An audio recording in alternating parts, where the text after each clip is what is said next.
They were once celebrated as heroes. Their names were spoken with respect, their faces remembered with pride, and their actions praised as brave, noble, even legendary. History often begins their stories with light, but ends them in darkness. This is the strange and powerful pattern of how some of the world's greatest heroes slowly transformed into the very thing they once fought against: villains. Human beings love heroes. We search for leaders who promise hope, justice, and change. In moments of crisis, societies place their faith in individuals who seem stronger, smarter, or more determined than the rest. These heroes rise because people believe in them. They fight corruption, challenge oppression, or protect their nation from enemies. But power has a dangerous side. The same power that lifts a hero up can also slowly reshape their mind, their morals, and their identity. At first, the change is almost invisible. A hero may start making small compromises, telling themselves it is for the greater good. They justify harsh decisions as necessary sacrifices. They silence critics, believing that opposition is a threat to progress. Over time, the hero stops listening to others and begins to trust only their own judgment. This is the moment when admiration turns into fear and leadership turns into control.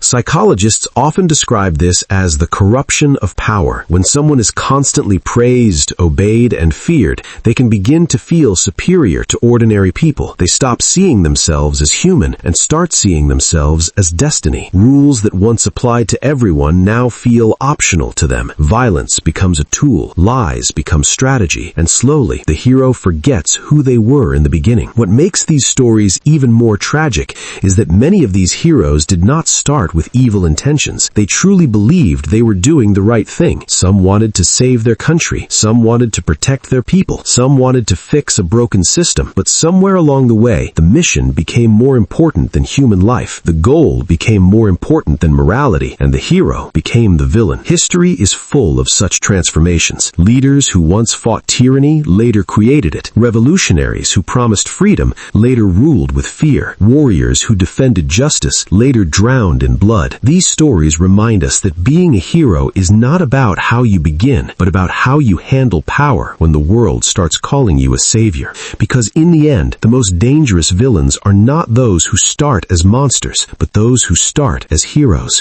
One of the most common paths from hero to villain begins with the idea of being a savior. A person rises during chaos, war, or crisis, and people see them as the only one capable of fixing everything. This role is intoxicating. When the world treats someone like a messiah, they start believing they're above normal limits. They no longer feel like a leader among equals, but a chosen figure meant to reshape history. At this stage, the hero's language begins to change. Instead of saying we, they start saying I. Instead of serving the people, they claim the people exist to serve the mission. Every decision becomes personal. Every disagreement becomes betrayal. Critics are labeled enemies. Supporters are rewarded with loyalty, not truth. Slowly, the hero builds a system where their power is protected at all costs. Fear plays a massive role in this transformation. A hero who once fought fear now learns how useful fear can be. Fear silences opposition. Fear creates obedience. Fear makes people accept actions they would never accept under normal circumstances. The hero convinces themselves that fear is temporary, that once the world is fixed, things will go back to normal. But power never willingly gives itself up.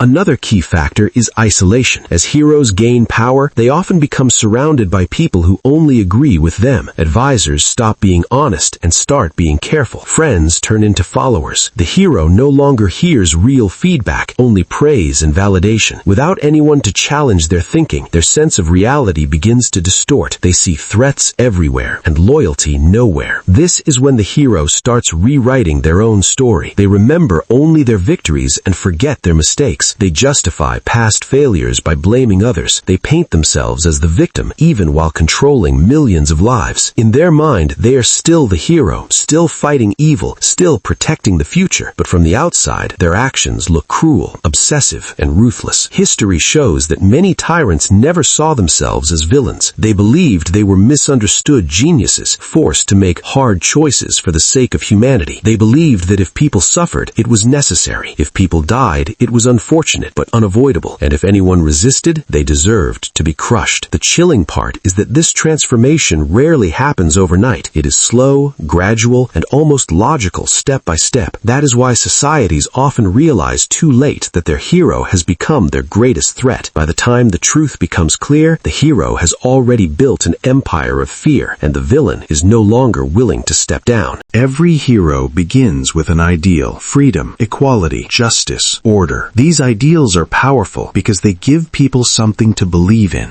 But ideals can become dangerous when they turn absolute. When a hero believes their ideal is more important than human life, that ideal stops being a dream and starts becoming a weapon. At this stage, the hero no longer asks, "Is this right?" They ask, "Does this serve my vision?" Morality becomes flexible. Laws become obstacles. Anyone who stands in the way of the ideal is labeled as a problem that must be removed. The hero stops protecting people and starts shaping them, forcing society to fit their personal definition of perfection. This is where ideology replaces empathy. The hero becomes emotionally disconnected from the suffering they cause. Numbers replace faces. Statistics replace stories. Death is no longer tragic, it is strategic. The hero convinces themselves that future generations will thank them, even if the present generation hates them. Pain today is justified by a promised paradise tomorrow. Control becomes the new form of justice. The hero introduces strict rules, surveillance, censorship, and punishment, all in the name of safety or stability. They argue that freedom is dangerous, that people cannot be trusted with their own choices. Ironically, the same hero who once fought oppression now creates a system even more oppressive than the one they destroyed. The scariest part is that many people still support them. Why? Because the hero's past reputation protects them. People remember the old victories and ignore the new crimes. They say, "They must have a reason," or "They know better than us." This blind loyalty allows the villain to grow stronger without resistance. In the end, the ideal that once inspired millions becomes a cage that traps them. The hero becomes a prisoner of their own vision, unable to admit mistakes, unable to step back, unable to let go of power. What started as a dream to save the world turns into a nightmare that controls it. And that is how the most beautiful ideas in history, when held by the wrong hands for too long, transform heroes into villains and ideals into chains. History is filled with striking examples of heroes who became villains,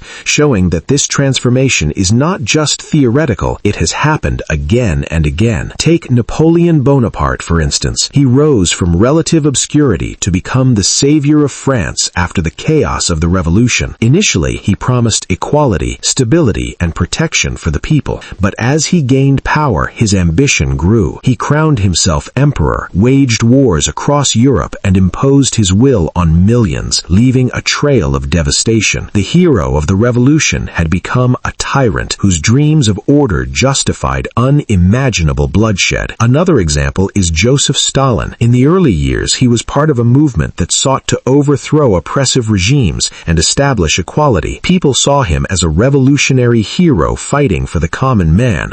But once he consolidated power, he became one of history's most feared dictators. He eliminated anyone who opposed him, executed thousands, and controlled every aspect of Soviet life. His vision of a perfect society required terror, and the hero became a monster. Even in more modern times, political leaders who rise as reformers or liberators sometimes fall into the same pattern. They start with popular support and genuine promises, but their need to maintain control, suppress criticism, and enforce their vision slowly turn them into the very thing they once fought against. Their achievements are overshadowed by the methods they used to maintain power: surveillance, censorship, imprisonment, and sometimes even war. These examples illustrate a recurring pattern. Extraordinary circumstances combined with extraordinary power can change a person's nature. Being a hero is not just about bravery or intelligence. It is about resisting the temptation of power, staying connected to humanity, and constantly questioning one's own motives. History is filled with warnings. A hero can become a villain when the mission becomes more important than the people they serve. This pattern is a chilling reminder that admiration is fragile and trust is precious. The line between heroism and villainy is thinner than most people realize,